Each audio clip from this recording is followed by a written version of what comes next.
Here's the truth you won't admit out loud. You've been trying to fix everything alone. The problems, the fears, the relationships, the expectations, your future, your past, your family, your own heart. And somewhere between holding everything together and silently breaking in the process, you forgot something important.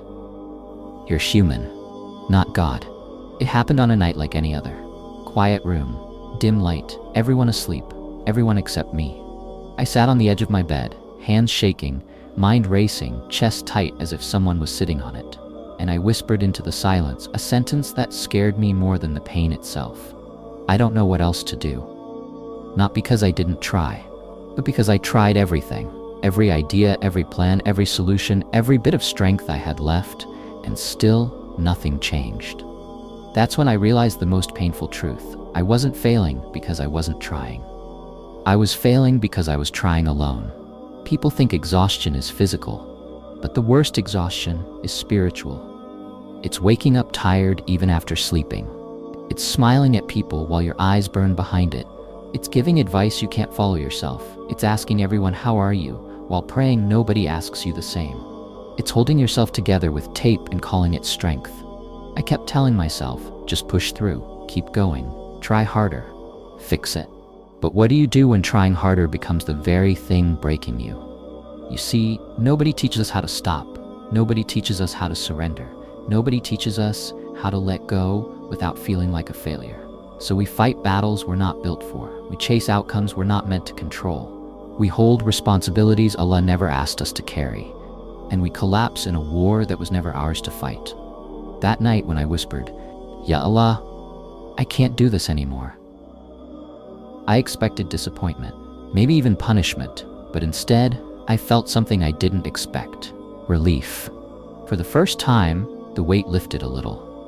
Not because the problems vanished, but because the illusion did. I realized Allah didn't let me reach that breaking point to destroy me. He let me reach it because that's where ego dies and reliance begins. It's where you stop trying to be the author and start becoming a servant again. It's the moment Allah whispers into your heart, "You were never meant to be in control. You were only meant to trust me." Some people think miracles happen when you're strong. They don't. They happen when you're desperate, cornered, out of options, out of plans, out of strength. Just like Musa alayhi salam at the Red Sea. Behind him, an army. In front of him, an ocean. To the right, mountains. To the left, cliffs. No escape, no logic, no possibility. And still he said, "My Lord is with me." He didn't see the sea opening. He didn't know when it would happen. He didn't have a backup plan. But he trusted.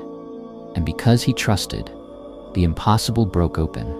That's when I realized Allah waits for you to stop relying on your own plan before He shows you His. Sometimes the sea doesn't open earlier because you're still trying to swim on your own. Here's something you might not want to hear. You were never in control. Not when things were good. Not when things were bad. You didn't choose your birth. You didn't write your destiny. You don't control who enters your life or who leaves. You can't force love. You can't stop loss. You can't dictate timing. You can't prevent hardship. All you control is effort, and even your effort was given to you by Allah. So why do we act like gods when Allah only asked us to be servants? No wonder our hearts break. No wonder we panic. No wonder we feel like we're drowning. We're trying to carry the pen when Allah already wrote the script. I looked at myself and asked, why do you trust your fear more than you trust your Lord? Why do you believe you're overthinking more than you believe Allah's promise? Why do you try to control outcomes that were written before you were born? And for once, I had no excuses. Just silence. A silence that exposed me. A silence that humbled me. A silence that healed me. Once I surrendered, something shifted. Not outside, inside. My heart softened. My mind stopped running. My breath deepened. My sleep returned. My fear dissolved. Not because life got easier, but because I finally let Allah be Allah. And everything I was desperately trying to fix, Allah fixed it in ways I never expected, in timings I never predicted, with outcomes I never imagined. Because that's what happens when you stop forcing life and start trusting its author.